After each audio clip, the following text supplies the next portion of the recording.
Hello, and welcome to everyone to Financing Philadelphia's Future with Councilmember Derek Green. This is a live Q&A about creating a Philadelphia public bank. Thanks for joining us today. I'm your moderator, Vanessa Lowe. I co-chair the Economic Dignity Team for Power, Philadelphians Organized to Witness, Empower, and Rebuild. And I also host a radio show on Germantown Community Radio called Vanessa's Money Hour. Glad you're here with us today. So the way it works is you'll all be muted throughout, but we need your questions. Enter those in the chat or the Q&A box, whichever format you're on. I think some of you are on Facebook and some of you are on Zoom. Our host, Kyra and Peter Winslow, are capturing those questions throughout, so please start sending them now and refer to the chat for additional instructions. But here's the thing, the best way to watch this is to set your view to speaker view.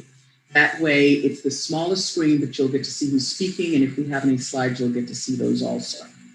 All right, we don't have so much time, so I'm gonna go ahead and get us started. Let me do the introductions. So our regular is Councilmember Derek Green. He is serving a second term as City Council member at large. He has a background in banking and a deep commitment to sustainable economic development, particularly for Philadelphia's Black and Brown neighborhoods. He chairs the committees on finance and disabilities. His top legislative priority is the establishment of a Philadelphia public bank. And our guest today is Nicole Levy. She's Director of Fair Lending and Compliance Analytics for TD Bank right now. She's a seasoned financial services regulator with over 15 years of experience in the government, nonprofit, and private sectors. Her first job out of college was as a community organizer with Acorn, protesting the large bank mergers of the Federal Reserve. Interestingly enough, her bank regulatory experience includes 8 years with the Consumer Financial Protection Bureau, followed by time as a community reinvestment and fair lending examiner with the Federal Reserve. Ba-da-ba. So that's very interesting. Maybe we'll talk more about that. But I'm going to go ahead and turn it over to Councilmember Green to get us started. Vanessa, thank you for once again being our host for this program. It's been always a pleasure to be with everyone every month to give a brief update, but I'm really looking forward to hearing from Nicole as a former banker. It's very interesting to hear someone that has an activist background with an organization like Acorn, which I remember working with quite a bit when we did the predatory lending legislation in the late 90s to where she is now with TD Bank, and also her involvement with that other newly created entity that was started by Senator Martin. So definitely a pleasure to be with her and all of you this afternoon. Regarding the public bank, as I think you all are aware, we've retained Holland and Knight, and we're making quite a bit of progress in reference to the structure of the potential public bank. We're working through some of the legal analysis, some of it very technical and detailed, but I believe we're making some progress in reference to what will become the public bank in the city of Philadelphia. The goal that I have is to work through the legislation through the summer to come up with amendments that we could use in the fall to amend the legislation, and then with those amendments move forward with passage. And then as we go into both the fall appropriations process and also going into the next budget process, we'll have a strong idea of the dollars that we will need to make the public bank successful. I'd also look forward to having those conversations with all of you as we plan for our summit this fall as well. So definitely looking forward to the work we're doing over the summer and moving forward on the public bank so we can ready to put this into operation next year. Great. Hopefully we're getting some questions in the chat, but council member, do you have an opening question for Nicole? Well, I did have that opening question of going from Acorn to working with the federal government on a brand new organization to TD Bank. That's a very kind of diverse background of regulator, private entity, and activist. So give us a little perspective on how your career took a very windy road, as some would say. Yeah. Thank you for that question. That's one of my favorite questions. And also just thank you for the opportunity to come here and be with you all today. So my career has really focused exclusively on the question of economic injustice, right? And how to crack that, how to make a dent in that. And I've really spent the last 18 years trying to look at that issue from the nonprofit sector as a community reinvestment advocate. Spent 10 years in bank regulation, which we could talk about that a little bit later. And then most recently, I've now been with TD Bank for 2 years, where I've been leading up their fair lending department. And here's the thing, the past 18 years of my life, I have been focused almost exclusively on 3 big laws that are focused on sort of trying to move the dial for economic injustice. That's Community Reinvestment Act, Home Mortgage Disclosure Act, and the Equal Credit Opportunity Act. I love these laws. I will fight with them, or fight them to the core. Like we are enforcing them, trying to do a good job. But here's the thing. Those laws have been on the books for about 50 years now. And I hate to break it to people, they're not going to move the dial. They're not going to make the difference. And I think the reason why I'm here today, the reason why I think this conversation is so important, Derek, the reason why I'm so grateful that you brought this bill forward for a public bank, I think that this is the one idea on the table that truly has the potential to make an impact and really close the race gap when it comes to economic inequality in Philadelphia. And hopefully, we can spend some time later today talking about the Phillies budget and how this bank will make that difference. Thank you. Thank you. That's a good opener. So, Nicole, I know you have a couple of slides. So tell us when maybe we want to show one, but let me know if you want to talk about anything else. I have one pie chart that maybe I could bring up, and I don't know how people feel about charts and diagrams, but really let me make this simple. What I want to talk about is budget setting, right? And maybe, I don't know, Tim, if you're able to share the pie chart up, we can bring it up now.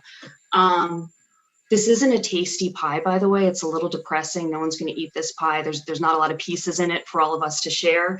But let's talk about this in terms of something we've all done, like sat down around our kitchen tables, set our own personal budget. So imagine, I've got news for you. Guess what? We are billionaires. We have exactly $572 billion as a city. This is what customers, what sort of residents have, businesses, the city government, right? $572 billion just sitting there in the bank. And what we've done basically is taken all of that money and we've handed it over to big banks, to Wall Street, and allowed them to manage this money. And when we think about, I was talking before about the Community Reinvestment Act and all of these other legislations out there, they really focus on the lending piece. And they ignore the fact of who owns this capital, who owns this wealth. And all those laws are centered around this idea of, hey, how can we ask for a little bit bigger piece of the pie? Can you give us some more loans? But I think the story that I want people to walk away with is we are wealthy as a city. We have a lot of money. There's a lot of opportunity here. And if you were doing your personal budget, you'd say, okay, what's coming in? And then what am I spending it out on? So we have $572 billion coming in. Just 3% of that is what we're spending on housing. Like, imagine if that was you. You should get a bigger house. Like, we could have a nicer house, Philadelphia. We could have some nicer houses, right? I think what's most startling looking at this is the sliver that is completely invisible that goes to small business. 308 million is it. And this is, by the way, I was talking before about those regulations, HMDA, CRA. One of the biggest benefits is that all of this data is out there for public consumption. It's not, you don't need a passcode to sign in to do the city's budget. It's all publicly available. So I think when I think, Derek, about this legislation and about the public bank, it's addressing that other side of the equation that's been forgotten. So many programs have been focusing on the lending side. How do we get more loans? How do we get more this? But it sort of assumes that, hey, we give all of our wealth to big banks. It doesn't challenge that. But this bill is talking about bringing that money home. And I've done a few sort of back of the envelope budget sketches for the city of Philadelphia. And if we just took 8% of this total deposit base, right, and sort of repatriated it into Philadelphia organizations that are controlled here, suddenly you have a budget that can fill that lending gap caused by racism in residential lending, right? And then also cause the cure or fill that lending gap that exists in small business. So I don't know if this is helpful as a budget picture, but it's like this is the pie of potential for Philadelphia. And you can see such a small portion of it is going to housing and small business. It's no wonder we have the problems we And have. Nicole, if you could provide a little more background, when you say $572 billion in total Philly deposits, what does that represent? Yeah, so go out there, data's all public. FDIC, they produce these deposit market share reports that you can pull down from the internet. And it shows you every single financial institution, how many branches they have in Philadelphia, and how many deposit totals they have. So when you look down the list, the top 10 are all big banks. I have to say TD, where I work, we're the #1 deposit holder in the city of Philadelphia. We're also a major small business lender too. But you don't see, and I know, Derek, your background is sort of in community banking. I mean, that's a sad story there as well, where these community banks have been disappearing over the years. And as they disappear, our wealth is increasingly moving to these large organizations where, yeah, they're not investing in housing in Philadelphia, but the rest of this $554 billion, like, what are they investing it in? Large nonprofits, yachts for their shareholders. Let me just, I could kind of riff on this just for one more minute. Like, just imagine this was your money or your mother's or your brother's or something. And they're like, yeah, I've got $572 billion. I'm giving it to this guy, Morgan. He lives out of state. I never talked to him, but he gives me 3% back to live off of. By the way, I have to pay him interest on that. I have to pay for that.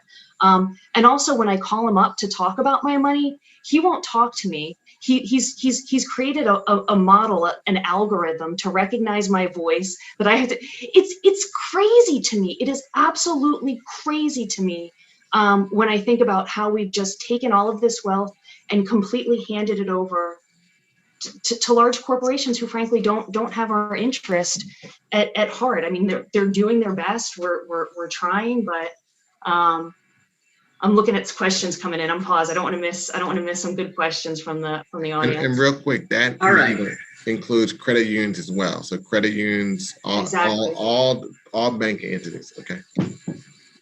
All right, let's get a question. Go ahead. I was just going to say, in Philadelphia, we also have one of the very few minority-owned banks, right? Is another category of banks, and we have one here in Philadelphia, which is a dying breed, also. Mm-hmm. Yeah. All right, let's get a question from the outside. Kyra or Peter, do you have a question? So far, the only question comes from Stan Shapiro, and I guess he's asking for clarification to Nicole. Are you suggesting that the Philadelphia Public Bank open itself to private depositors, thus allowing it to make a dent in the privatization of the $572 billion? I think we should be talking about it. I mean, when we're thinking about any kind of business, the first thing you have to be thinking about is scale, right? How many customers are we going to have? How many products are we going to move? All of that. From my perspective, again, I think there's been a lot of focus on the lending side. But I think once we sort of pen out what is it going to cost to fill the housing gap, what is it going to cost to fill the business gap, then you can back into that and say, okay, well, how big does our pie need to be?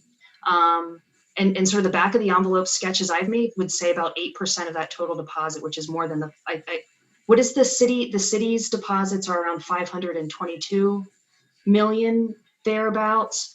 So I think we need a bigger piece of the pie than that. But Stan, I think the other thing I'd suggest is that I don't think you don't stand up an institution of that size overnight. And I think there's steps in this process, right? We have we were just talking about some of the local credit unions, the minority owned banks. Maybe there's opportunities to be partnering with them, to be pushing to say, all right, let's continually repatriate more of these deposit dollars locally. Think about the loan funds, how we're managing them. While you're doing that, you're learning about the infrastructure. I mean, a bank is really, it used to be a vault. But now it's, you have to think about cybersecurity. You have to think about those rails, and that takes investment. You have to buy that stuff. And I don't know that there's a value proposition in buying that stuff for a $522 million institution, right? So maybe there's some opportunities here to partner with some more of the local institutions, build that deposit base, and at the same time start thinking about the infrastructure for the bank. All right, Peter, did you have a question? Yes, Nicole, here in Philadelphia, we've had a lot of historical experience with redlining and discrimination in lending.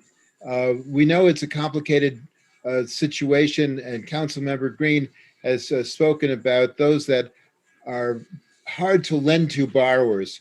Can you talk a little bit about what the current state, since you're a fair lending expert and a compliance officer, can you talk about the current state of affairs in Philadelphia as far as discrimination and the inequities, especially in housing, and also what a Philadelphia Public Bank might do to help correct that? I'm just chuckling and not in a happy way about this idea of people being hard to lend to. When we think back to the history of redlining, it started with the federal government and the Home Ownership Loan Corporation, and going out. I think we've all seen the maps where they sent appraisers basically and out to neighborhoods to assess the value of neighborhoods based on the racial composition of those neighborhoods. So that's the history of redlining and how it started. But I think, and hopefully in just a few years from now, we're going to be looking back at the credit bureaus like Equifax, TransUnion, and we're going to be saying that is modern day redlining. And those names are going to be as synonymous with redlining as those Hulk maps were of yesteryear. We've created a system where we've provided access to mainstream financial institutions to predominantly white people. And then we've tracked data on them to demonstrate how they are creditworthy. And then people who are underbanked and excluded from that system, who are predominantly people of color, are determined hard to bank. And then we're talking financial, let's give them financial literacy. No, the system is broken. That process of keeping data on predominantly white customers so that you could give them more loans is wrong. It's redlining.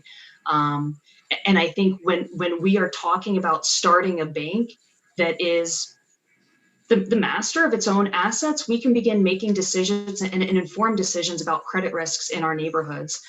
We could talk about, I know there's been lots of information in the news lately about the biased appraisal processes, right? Systemic issues, evaluating property in communities of color. And I think then we should, if we're talking about these kinds of issues, you just have to be talking about judgmental underwriting processors, and you still have humans, mortgage loan originators, underwriters, who just like me, just like everyone, are prone to implicit bias, and those kinds of systems are going to favor white borrowers.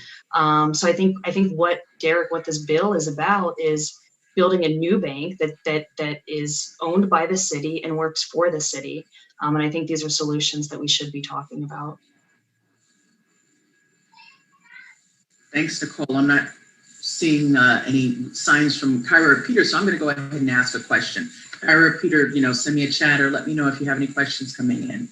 We do have a question. Okay. All right, go for it then. From Stanley Pokras. I apologize if I messed up your last name, Stanley, but his question is, can we market the public bank to the large city institutions like the universities as a place to deposit their long-term savings? That's a great idea. The one thing that makes me think about is, and we could talk about the Community Reinvestment Act. I know years ago there were movements to sort of tie city or other large institutions' deposits to the CRA performance. So basically all banks are required they're evaluated on an incremental basis for their performance in lending into low and moderate income communities, and they get a rating. We can talk about the utility of that rating forever, but they're given a rating, right? And the idea would be, that city governments or other people would only house their deposits at institutions who demonstrate it. That and I think those are great ideas. I think there is some teeth in these regulations that are out there that we could be making better use of and leveraging more to our benefit. Yeah, that's a great idea, Stan. Peter, question, or Kyra? I want to get all the public questions out there for sure. All right, so I don't want to go into too much detail, but the Consumer Financial Protection Bureau, still a fairly new agency. In your time there, and maybe sort of, maybe following it, hopefully you have been since, what do you see as maybe sort of some of the biggest challenges of them being effective at sort of managing and ensuring that these large institutions are truly serving the community? Just any insights you have. I'm nervous about that. Can we have a weekend getaway? I know Derek's going to the beach. I think we're coming with you, and we're going to take this conversation there because that's a big one. Here's what I'll say, just to make it brief, though. Instead of talking about the challenges, I think that one of the biggest benefits of the CFPB, one of the best things they did is they made a customer complaint portal publicly available, where customers can go on and complain. The article today in the New York Times about overdraft practices of these institutions, right? I think we as advocates, as a city, could be making better use of that data to hold these institutions to account for some of their practices. And maybe you were talking about I guess we were talking about the idea of tying deposits to CRA performance. Maybe there's something there in complaint performance that we could be looking at as well. Yeah. Yeah. I'm kind of curious, a question. I don't know if I can ask a question of the council member. Please do.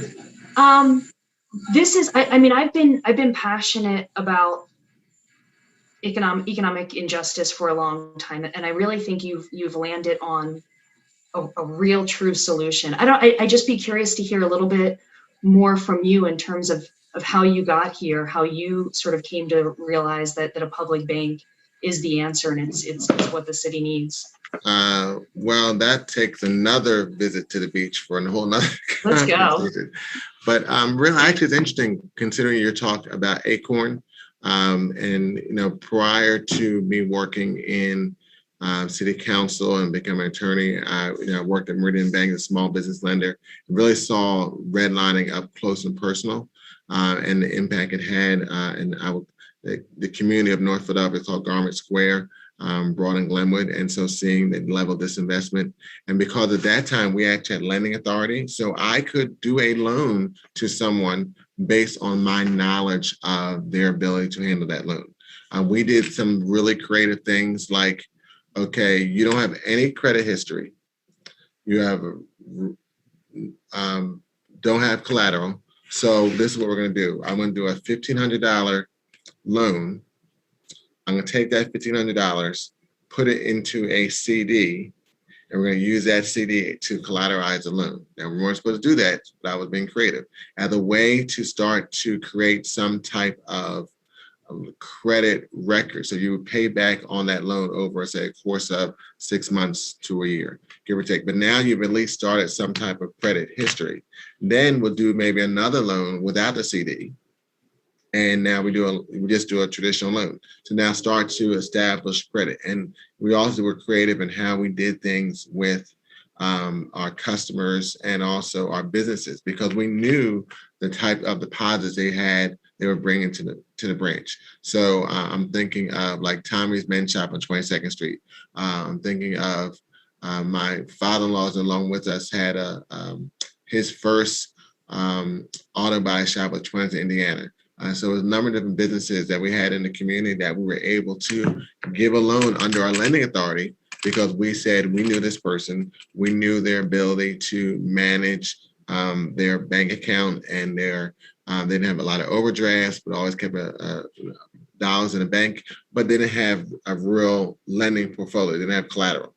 So we did that because we had lending authority under our names, and we were willing to take a risk to provide that type of loan.